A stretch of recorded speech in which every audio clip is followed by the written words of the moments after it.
Hello student, आज हम लोग डिस्कस करेंगे लिमिटिंग रिएजेंट और एक्सेस रिएजेंट के बारे में। ये हम लोग का लेक्चर नंबर 8 होगा। पिछले लेक्चर नंबर 7 में हम लोग डिस्कस किए थे स्टैचियोमेट्री और कुछ ट्रिक्स के बारे में बात किए थे कि किस तरीके से हम लोग स्टैचियोमेट्री से रिलेटेड क्वेश्चंस को कम समय में सॉल्व कर ले।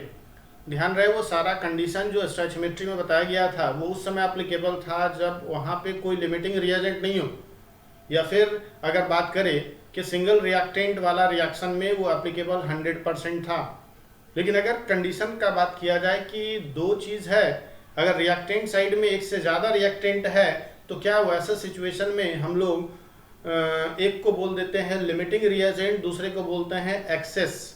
तो कब किस कंडीशन में लिमिटिंग बोलेंगे और कब किस कंडीशन में एक्सेस रिएजेंट बोलेंगे, वैसे सिचुएशन में लिमिटिंग रिएजेंट को डिसाइड करना सबसे इंपॉर्टेंट बात होता है। और तब जाके फिर हम लोग स्टैचियोमेट्रिक मेथड का यूज करते हैं क्वेश्चन को सॉल्व करने के लिए। लेकिन फर्स्ट ऑफ ऑल हमको डिस्कस करना होता है, डिसाइड करना होता है कि इस रिएक्शन में कौन है लिमिटिंग रिएजेंट। इसको एक एग्जाम्पल से हम लोग समझते हैं, इसको हम लोग एक सिंपल एग्जाम्पल से समझते हैं।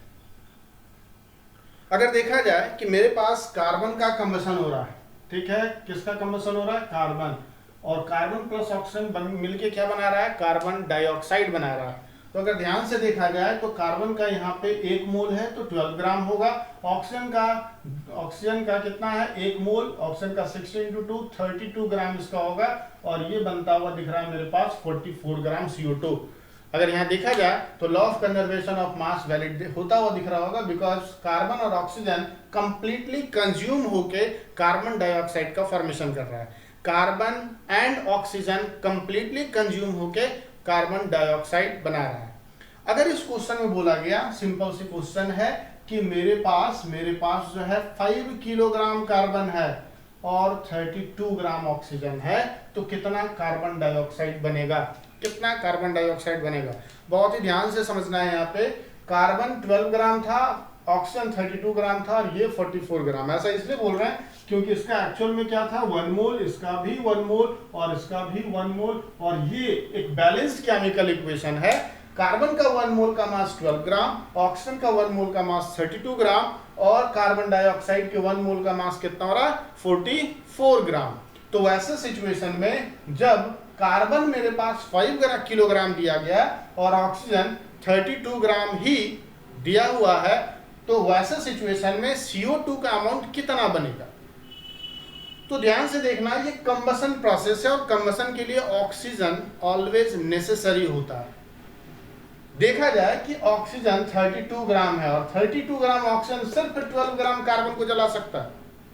32 ग्राम ऑक्सीजन सिर्फ 12 ग्राम कार्बन को जला सकता है। लेकिन यहाँ पे कार्बन 5 किलोग्राम है, इसका मतलब 5000 ग्राम है, जबकि ऑक्सीजन यहाँ पे 32 ग्राम ही है। मीन्स बहुत ही सिंपल तरीके से बोला जा सकता है कि कार्बन जितना अमाउंट में प्रेजेंट है उसको जलाने के लिए, उसका कंबशन करवाने के लिए मेरे पास ऑक्सीजन बहुत ही कम उपलब्ध है। इसका मतलब 5 किलोग्राम कार्बन कंप्लीटली CO2 में कन्वर्ट नहीं होने जा रहा, लेकिन 32 ग्राम ऑक्सीजन कंप्लीटली CO2 में कन्वर्ट होगा।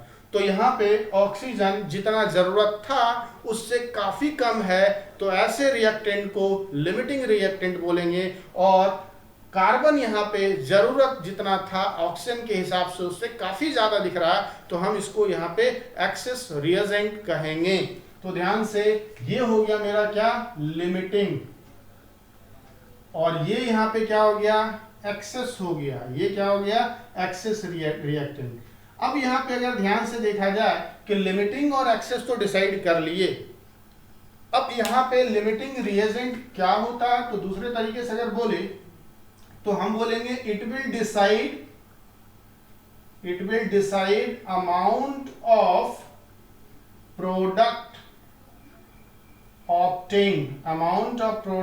ऑब्टेन। कितना प्रोडक्ट ऑब्टेन हो रहा है वो डिसाइड करने वाला कौन है? Limiting reactant. और ये it is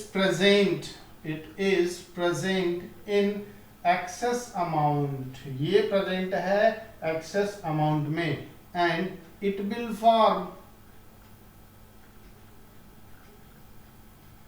maximum amount of product, maximum amount of product, और ये it will form minimum amount of product, ये बनाएगा मिनिमम अमाउंट ऑफ प्रोडक्ट। जो प्रोडक्ट के मिनिमम अमाउंट को प्रोवाइड करे वो लिमिटिंग, और जिससे प्रोडक्ट ज्यादा बने उसको एक्सेस बोलेंगे। इसको यहां से समझते हैं, यहाँ 5 किलोग्राम की जगह पे हम लोग लिख सकते हैं 5000 ग्राम, ठीक है। तो अगर सिर्फ कार्बन से कार्बन डाइऑक्साइड बना है तो हम लोग क्या लिखेंगे कि 12 ग्राम कार्बन जो है वो 44 ग्राम CO2 बना सकता है। इसलिए 1 ग्राम कार्बन 44/12 ग्राम CO2 बनाएगा। इसलिए मेरे पास 5000 ग्राम कार्बन है, तो 44/12 इंटू 5000 इतना ग्राम CO2 बनेगा। दूसरा सिचुएशन अगर देखा जाए 32 ग्राम ऑक्सीजन 44 ग्राम CO2 बना सकता है, इसलिए 1 ग्राम ऑक्सीजन कितना बनाएगा 44 ग्राम CO2 अपॉन कितना 32, इसलिए दिया हुआ कितना 32 ग्राम ही, तो ये बनाएगा 44 ग्राम CO2। तो जरा ध्यान से देखा जाए CO2 का ज्यादा अमाउंट कहां बनता हुआ दिख रहा है, कार्बन से या ऑक्सीजन से? तो ऑक्सीजन बस 44 ग्राम बना रहा है, जबकि अगर कार्बन से सिर्फ बनाएंगे, कार्बन अगर पूरा CO2 में कन्वर्ट होता है जितना CO2 ऑब्टेन होगा जो उस वाले अमाउंट से काफी ज्यादा है, जबकि यहाँ पे जो कार्बन ऑक्सीजन जो बना रहा है वो 44 ग्राम। इसका मतलब oxygen less amount of product को बना रहा है, जबकि carbon excess amount of product को बना रहा है। Oxygen lesser amount of product को बना रहा है, carbon greater amount of product को बना रहा है, इसलिए कार्बन एक्सेस रिएजेंट, और ये हो जाएगा क्या मेरा लिमिटिंग रिएजेंट। क्वेश्चन राइज होता है कि ये किस वाले कंडीशन में एप्लीकेबल है, तो ये किसके लिए एप्लीकेबल नहीं है वो जान ले, और बाकी हर एक कंडीशन में एप्लीकेबल है। तो ये not applicable for decomposition reaction, किसके लिए डीकंपोजिशन रिएक्शन मतलब जहां पे सिंगल रिएक्टेंट होता है, जहां पे रिएक्टेंट क्या होता है सिंगल, और सिंगल रिएक्टेंट वाले केस में एप्लीकेबल नहीं है, क्योंकि एक ही रिएक्टेंट है, उसमें ना तो लिमिटिंग है ना एक्सेस है। लिमिटिंग और एक्सेस रिएजेंट उस समय बात करेंगे जब रिएक्टेंट एक से ज्यादा हो, 2 हो 3 हो, वैसे सिचुएशन में लिमिटिंग रिएजेंट काफी इंपॉर्टेंट होता है। तो यहाँ पे माइंड में क्या रखना है, जो कम अमाउंट में प्रोडक्ट दे वो लिमिटिंग, जो ज्यादा अमाउंट में प्रोडक्ट दे वो एक्सेस। और यहाँ पे लिमिटिंग रिएजेंट से रिलेटेड हम लोग कॉन्सेप्ट को थोड़ा सा सीखें, कुछ और सीखने का कोशिश करते हैं कि किस तरीके से लिमिटिंग रिएक्टेंट के कॉन्सेप्ट को हम लोग और अच्छे तरीके से समझे और क्वेश्चन पे किस तरीके से उसको आसानी से अप्लाई कर दे। एक हाइपोथेटिकल रिएक्शन हम कंसिडर कर रहे हैं कि A जो है ट्वाइस ऑफ B से कंबाइन कर रहा है, A जो है ट्वाइस ऑफ B से कंबाइन करके 4 टाइम्स ऑफ C बना रहा है। ये एक हाइपोथेटिकल रिएक्शन है, ठीक है।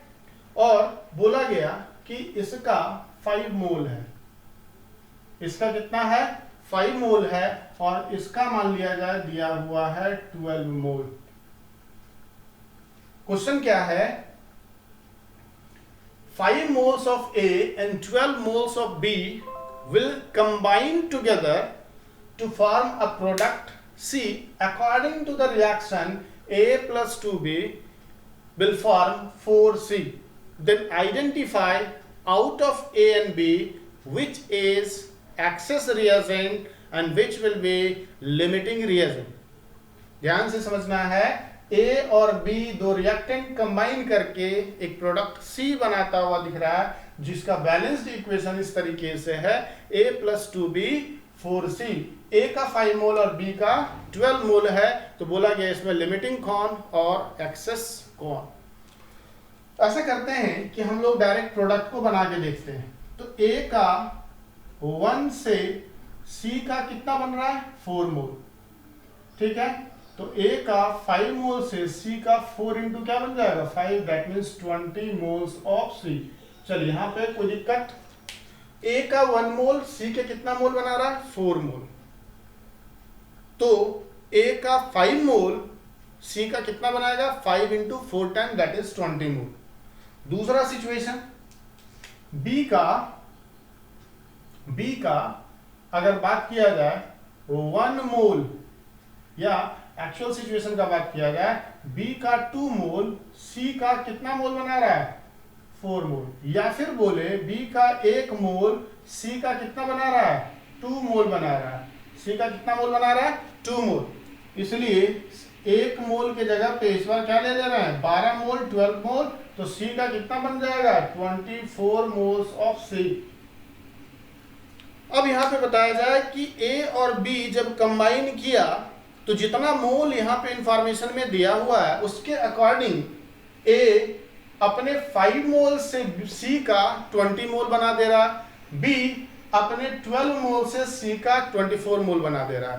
तो आउट ऑफ 20 एंड 24, 20 और 24 में ज्यादा मोल कौन सा है, एक जगह 24 और दूसरे जगह 20, तो ये वाला एक्सेस है ना, ये ज्यादा है और ये क्या है कम। तो हम क्या बताए थे, जो कम अमाउंट में प्रोडक्ट दे वो लिमिटिंग और जो ज्यादा अमाउंट में दे प्रोडक्ट वो एक्सेस, या फिर जो रिएक्शन में कंप्लीटली कंज्यूम हो जाए उसको हम लोग क्या बोलेंगे लिमिटिंग, और जो रिएक्शन के एंड होते होते कुछ बचा हुआ रह जाए उसको हम लोग क्या बोलते हैं एक्सेस रिएजेंट। एक्सेस कौन सा होता है, जो रिएक्शन में बचा हुआ रह जाता है, जबकि लिमिटिंग कौन होता है, जो रिएक्शन में कंप्लीटली खत्म हो जाता है उसको हम लोग लिमिटिंग बोलते हैं। तो ए यहाँ पे क्या हो गया बताएंगे, ए हो गया लिमिटिंग रिएजेंट और बी हो गया यहाँ पे एक्सेस रिएजेंट। अब यहाँ पे ये सब कुछ डिसाइड कर लेने के बाद हमारे लिए सबसे इंपॉर्टेंट बात ये हो जाता है कि क्वेश्चंस को किस तरीके से सॉल्व करें, क्वेश्चंस को किस तरीके से सॉल्व करें और उस क्वेश्चन में उस पर्टिकुलर सिचुएशन में लिमिटिंग रिएजेंट को किस तरीके से आइडेंटिफाई करें। तो इसके लिए हमको सबसे पहले जो गिवन इक्वेशन है बैलेंस्ड करना पड़ेगा। Without balancing limiting reagent decide करना बहुत ही मुश्किल है, और है अगर एक प्रोसेस अवेलेबल तो वो हम लोग सेकेंड पार्ट ऑफ मोल में डिस्कस करेंगे, रेडॉक्स रिएक्शन में डिस्कस करेंगे, जब हम लोग इक्विवेलेंट कॉन्सेप्ट को डिस्कस करते हैं, जहां पे हम ये कहते हैं जिसका नंबर ऑफ इक्विवेलेंट कम वो लिमिटिंग और जिसका नंबर ऑफ इक्विवेलेंट ज्यादा वो एक्सेस। लेकिन वो मोल 2 में हम लोग डिस्कस करेंगे। लेकिन अगर मोल 1 के बेसिस पे बोला जाए तो लिमिटिंग रिएक्टेंट का डिसीजन तभी हो सकता है जब हम लोग ये बता पाए कि रिएक्शन बैलेंस्ड है या नहीं। Means balancing of reaction is most important to decide limiting reacting. Thereafter मोल दोनों जो रिएक्टेंट है उसके मोल को कंपेयर करना है स्टोइचियोमेट्रिक कोएफिशिएंट के रिस्पेक्ट में। स्टोइचियोमेट्रिक कोएफिशिएंट जो है उसके रेशियो में अगर मोल आ रहा है तो ठीक, और अगर उस रेशियो से ज्यादा आ रहा है तो वो एक्सेस, और रेशियो से कम आ रहा है वो लिमिटिंग। जैसे क्वेश्चन में हम लोग डिस्कस करते हैं, क्वेश्चन है 11 ग्राम C2H2, एसिटिलीन के 11 ग्राम को 11 gram of C2H2, 11 gram of C2H2 is burned in presence of 64 gram of oxygen. Calculate amount of CO2 obtained in gram, amount of CO2 obtained in gram. CO2 का amount obtain करना है। तो अगर combustion का बात करें acetylene का तो C2H2 प्लस क्या लिखेंगे O2, ये क्या बना देगा CO2 प्लस वाटर का फॉर्मेशन करेगा, C2H2 plus O2 CO2 plus H2O। Balance किया जाए इक्वेशन को, कार्बन यहाँ पे 2 है, कार्बन यहाँ पे 1 है, 2 से बैलेंस हो गया। हाइड्रोजन यहाँ 2 है, ऑलरेडी यहाँ पे हाइड्रोजन 2 है, but oxygen 2 2 4 plus 1 5, but here only 2, तो इसको 5 बनाने के लिए 5/2 से मल्टीप्लाई करेंगे। और अगर फ्रैक्शन में दिख रहा है कोई नंबर, अगर डिनोमिनेटर कुछ दिख रहा है तो उसके एलसीएम से ओवरऑल रिएक्शन को मल्टीप्लाई करना है। तो ये कितना हो जाएगा 2, ये 5, ये अब 2 के प्लेस पे क्या हो जाएगा 2 × 2 दैट इज 4, और ये हो जाएगा 2। तो ये हो गया मेरा बैलेंस्ड इक्वेशन। मतलब 2 मोल चाहिए किसका C2H2 का और 5 मोल चाहिए किसका 5 मोल चाहिए किसका, ऑक्सीजन का। मतलब अगर 1 मोल C2H2 का है तो 2.5 मोल चाहिए किसका, ऑक्सीजन का।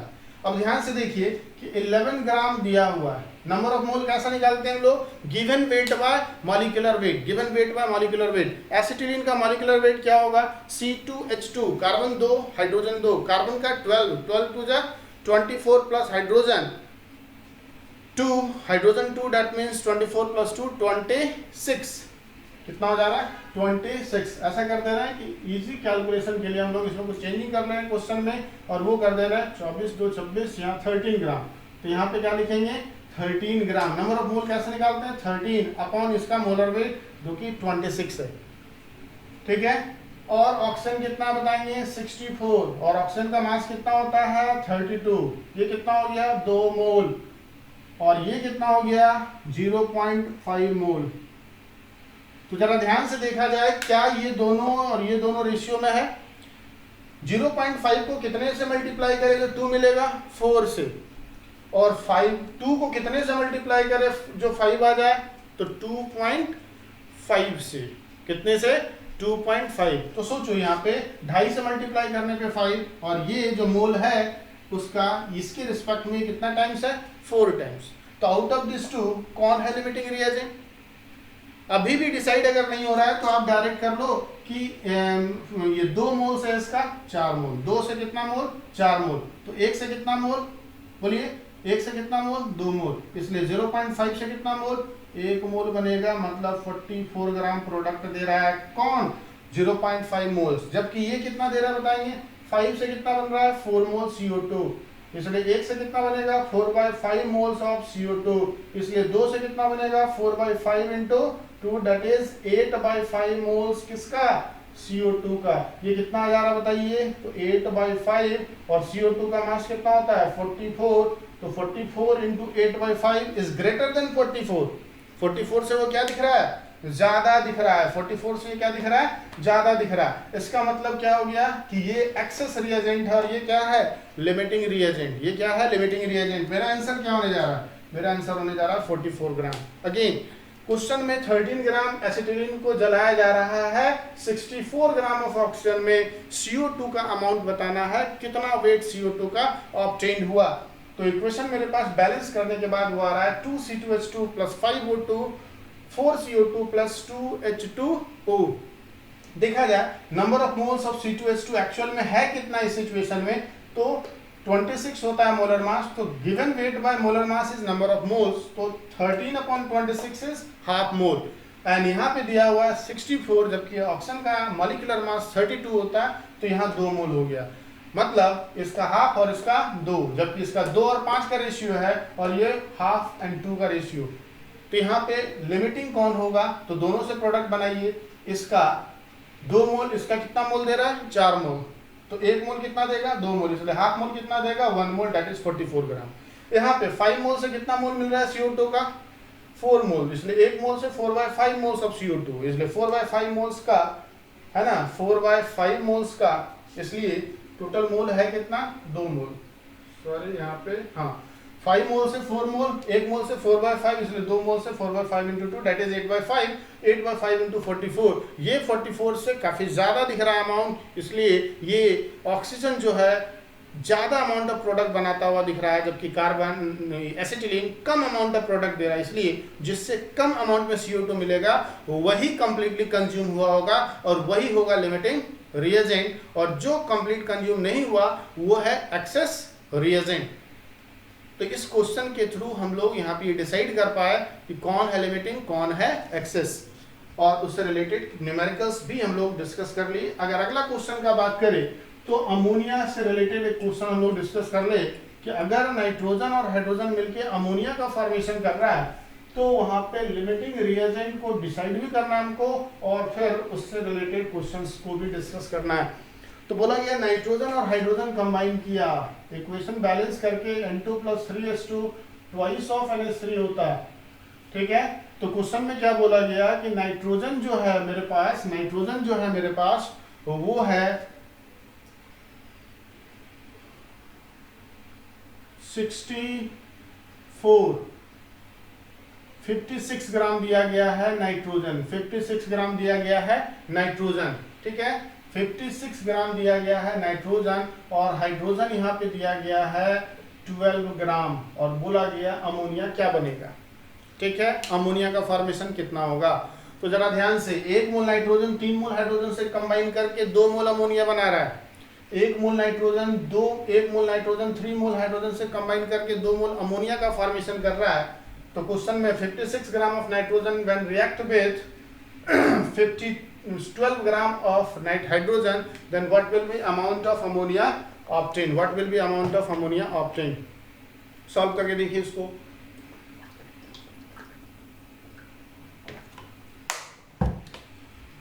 देखा जाए, सबसे पहले हम लोग क्या डिसाइड करते हैं, number of moles given with 56, molar weight इसका कितना हो जाएगा, molecular mass 14 to the 28, 18 28 to the means 2 mole आ रहा है, जबकि इसमें देखा जाए 12 अपॉन हाइड्रोजन का मास कितना 2, ये कितना आ रहा है 6 मोल, मतलब इसके रिस्पेक्ट में 3 टाइम्स दिख रहा है, इसके रिस्पेक्ट में कितना दिख रहा है 3 टाइम्स, तो इसके रिस्पेक्ट में भी 3 टाइम्स है, मतलब इस क्वेश्चन में लिमिटिंग रिएजेंट कोई नहीं है।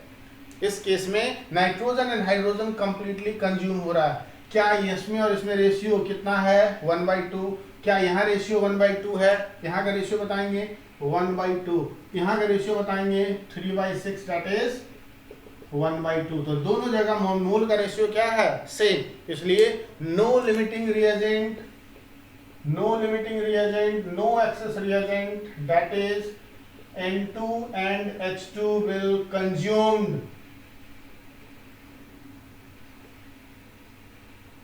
कंप्लीटली, ये कंप्लीटली कंज्यूम हो रहा है। तो कितना प्रोडक्ट बनेगा यहाँ पे, तो सिंपल सी बात है कि अगर देखा जाए कि इसके 2 मोल से नाइट्रोजन के 1 मोल से 1 मोल नाइट्रोजन 2 मोल अमोनिया बना रहा है, इसलिए 2 मोल 4 मोल अमोनिया बनाएगा, इसका मतलब 4 into nitrogen 14 plus hydrogen 1 into 3 17 4 जा 68 ग्राम अमोनिया बनने जा रहा है। यहाँ पे कितना बनने जा रहा है 64 ग्राम अमोनिया बनने जा रहा है। अगर यहाँ पे क्वेश्चन में चेंजिंग किया जाए और वो चेंजिंग किया जाए कि अगर ये 6 ग्राम दिया, अगर ये कितना दिया 6 ग्राम, तो ऐसे सिचुएशन में पिछले क्वेश्चन के बेसिस पे अगर देखें तो ऑलरेडी पता चल चुका है कि कौन है लिमिटिंग रिएजेंट, बट फिर भी हम क्वेश्चन को पिछले वाले क्वेश्चन के रेफरेंस में ना देखते हुए एज अ न्यू क्वेश्चन हम लोग इसको डिस्कस करें, न्यू क्वेश्चन के फॉर्म में इसको हम लोग डिस्कस करें और ये डिसाइड करें कि कौन है लिमिटिंग रिएजेंट, कौन एक्सेस रिएजेंट, क्या होगा प्रोडक्ट। नंबर ऑफ मोल्स इसका 56/28 is equals to 2 and number of moles इसका given weight is 6 gram and molar weight is 2 gram that is 3 moles, ठीक है, 3 moles of hydrogen and 2 moles of बोलेंगे nitrogen. अगर देखा जाए इसका 1 मोल के लिए इसका 3 मोल चाहिए, जबकि इसका 2 मोल के लिए सिर्फ 3 मोल अवेलेबल है, एक के लिए ही 3 चाहिए जबकि 2 के लिए बस 3 है, इसका मतलब ये क्या हो गया लिमिटिंग रिएजेंट, ये क्या हो गया लिमिटिंग रिएजेंट और ये क्या हो गया एक्सेस रिएजेंट। बट फिर भी क्वेश्चन को सॉल्व करते हैं, ठीक है, क्वेश्चन को सॉल्व करते हैं, दोनों से हम लोग प्रोडक्ट को बना लेते हैं। क्या बोलेंगे 2 मोल से कितना बन रहा है, ध्यान से 1 मोल से इसका कितना बन रहा है, 1 मोल से 2 मोल अमोनिया बन रहा है, इसलिए 2 मोल से कितना बनेगा 4 मोल अमोनिया बनेगा, 4 इंटू अमोनिया का 14 3 17 4 जा 68 ग्राम अमोनिया ये दे सकता। जबकि यहाँ पे देखा जाए तो बोलेंगे 3 मोल H2 2 मोल अमोनिया दे रहा है, इसलिए 1 मोल कितना देगा 2/3 मोल अमोनिया देगा, इसलिए है कितना 3 मोल, तो 2/3 into 3 mole of ammonia, 3 cancer that is 2 mole of ammonia, 2 ammonia का मोलर मास कितना 17, यहाँ पे कितना मिल रहा है 34 ग्राम। मतलब अगर हाइड्रोजन से अमोनिया बना के देखें तो 34 ग्राम मिल रहा है, नाइट्रोजन अपने अकॉर्डिंग देता प्रोडक्ट तो 68 ग्राम, तो ये ज्यादा प्रोडक्ट दे रहा है और ये क्या दे रहा है कम प्रोडक्ट। तो ध्यान से जो लिमिटिंग रिएजेंट होता है वो लेस अमाउंट ऑफ प्रोडक्ट बनाता है, जो लिमिटिंग रिएजेंट होता है वो रिएक्शन में कंप्लीटली कंज्यूम होता है, जो एक्सेस रिएजेंट होता है वो रिएक्शन में बच जाता है, जो एक्सेस रिएजेंट होता है वो ज़्यादा अमाउंट में प्रोडक्ट फॉर्म करता है, वो ज़्यादा अमाउंट में क्या करता है प्रोडक्ट का फॉर्मेशन करता है। इस तरीके से हम लोग लिमिटिंग रिएजेंट से रिलेटेड कुछ इंपॉर्टेंट पॉइंट्स को डिस्कस किए अगले वीडियो लेक्चर में हम लोग स्टैचियोमेट्री से रिलेटेड कुछ एडवांस कॉन्सेप्ट करेंगे कि किस तरीके से कुछ टफ क्वेश्चन को कैसे सॉल्व करें जहां पे इक्वेशन बैलेंसिंग काफ़ी डिफिकल्ट होता है, और उस मेथड का नाम है principle of atom conservation, POAC technique, जो बहुत ही ज़्यादा कॉम्पिटिटिव एग्जामिनेशन के लिए इंपॉर्टेंट होगा। अगले वीडियो लेक्चर नंबर 9 में हम लोग उसका डिस्कस करेंगे और उससे रिलेटेड कुछ क्वेश्चंस को भी डिस्कस करेंगे।